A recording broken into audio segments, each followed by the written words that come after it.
A Wrinkle in Time by Madeleine Wrinkle, Chapter 4, Part B. Meg gasped. It wasn't that Calvin wasn't there, and then that he was. It wasn't that part of him came first, and then the rest of him followed, like a hand and then an arm, an eye and then a nose. It was a sort of shimmering, looking at Calvin through water, through smoke, through fire, and then there he was, solid and reassuring. Meg, Charles Wallace's voice came. Meg! Calvin, where's Meg? I'm right here, she tried to say, but her voice seemed to get caught at its source. Meg! Calvin cried, and he turned around, looking about wildly. Mrs. Witch, you haven't left Meg behind, have you? Charles Wallace shouted. If you've hurt Meg, any of you, Calvin started, but suddenly Meg felt a violent push and a shattering, as though she had been thrust through a wall of glass. Oh, there you are, Charles Wallace said, and rushed over to her and hugged her. But where am I? Meg asked breathlessly, relieved to hear that her voice was now coming out of her in a more or less a normal way. She looked around rather wildly. They were standing in a sunlit field, and the air about them was moving with the delicious fragrance that comes only on the rarest of spring days when the sun's touch is gentle and the apple blossoms are just beginning to unfold. She pushed her glasses up on her nose to reassure herself that what she was seeing was real. They had left the silver glint of a biting autumn evening, and now, around them, everything was golden with light. The grasses of the field were a tender new green, and scattered about were tiny, multicolored flowers. Meg turned slowly to face a mountain, reaching so high into the sky that its peak was lost in a crown of puffy white clouds. From the trees at the base of the mountain came a sudden singing of birds. There was an air of such ineffable peace and joy all around her that her heart's wild thumping slowed. When shall we three meet again, in thunder, lightning, or in rain? Came Mrs. Who's voice. Suddenly the three of them were there, Mrs. Whatsit in her pink stole askew, Mrs. Who with her spectacles gleaming, and Mrs. Witch still little more than a shimmer. Delicate, multicolored butterflies were fluttering about them as though in greeting. Mrs. Whatsit and Mrs. Who began to giggle, and they giggled until it seemed that, whatever their private joke was, they would fall down with the wild fun of it. The shimmer seemed to be laughing too. It became vaguely darker and more solid, and then there appeared a figure in a black robe and a black peaked hat, beady eyes and a beaked nose and long gray hair. One bony claw clutched a broomstick. Well, just to keep you girls happy, the strange voice said, and Mrs. Whatsit and Mrs. Who fell into each other's arms in gales of laughter. If you ladies have had your fun, I think you should tell Calvin and Meg a little more about all this, Charles Wallace said coldly. You scared Meg half out of her wits, whisking her off this way without any warning. Penox animi raro et perpacul la quintis, Mrs. Who intoned. Horace. To action little, less to words inclined. Mrs. Who, I wish you'd stop quoting, Charles Wallace sounded very annoyed. Mrs. Whatsit adjusted her stole. But she finds it so difficult to verbalize, Charles dear. It helps her if she can quote instead of working out words of her own. And we mustn't lose our senses of humor, Mrs. Witch said. The only way to cope with something deadly serious is to try to treat it a little lightly.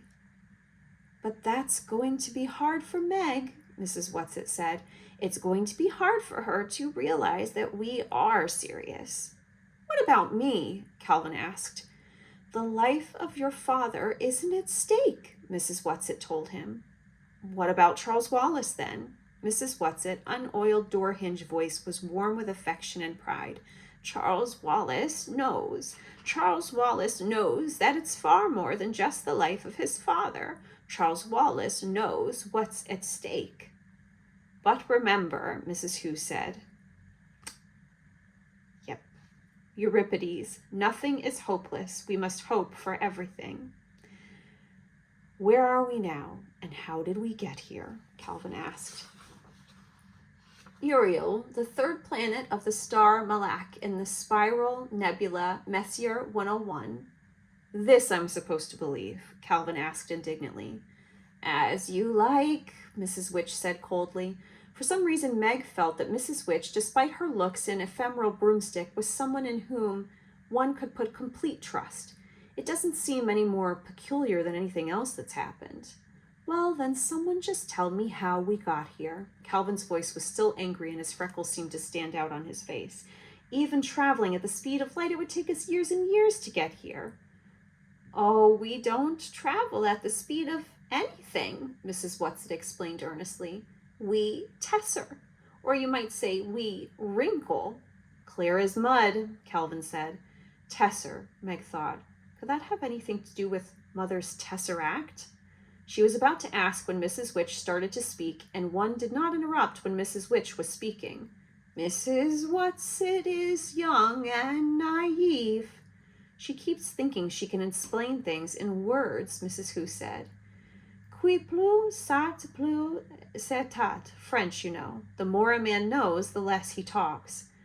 But she has to use words for Meg and Calvin, Charles reminded Mrs. Who. If you brought them along, they have a right to know what's going on. Meg went up to Mrs. Witch. In the intensity of her question, she had forgotten all about the tesseract. Is my father here? Mrs. Witch shook her head. Not here, Meg. Let Mrs. Whatsit explain. She is young, and the language of words is easier for her than it is for Mrs. Who and me. We stopped here, Mrs. Whatsit explained, more or less to catch our breaths and to give you a chance to know what we're up against. But what about Father, Meg asked. Is he all right? For the moment, love, yes, he's one of the reasons we're here, but you see, he's only one. Well, where is he? Please take me to him. We cannot yet, Charles said. You have to be patient, Meg.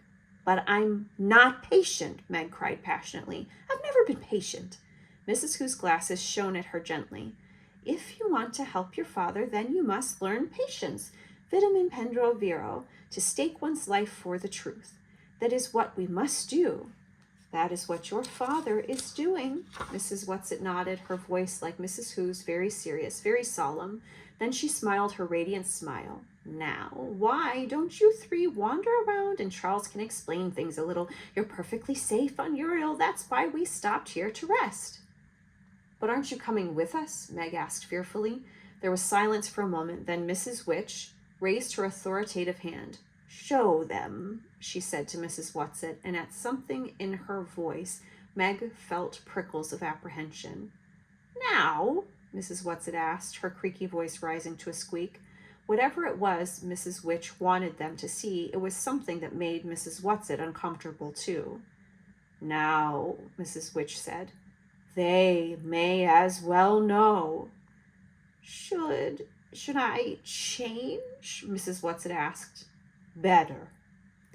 I hope it won't upset the children too much, Mrs. Whatsit murmured as though to herself. Should I change too? Mrs. Who asked. Oh, but I've had fun in these clothes. But I'll have to admit, Mrs. Whatsit is the best at it. Das Werk lobt den Meister. German. The work proves the craftsman. Shall I transform now too? Mrs. Witch shook her head. Not yet. Not here. You may wait. Now, don't be frightened, loves, Mrs. Whatsit said.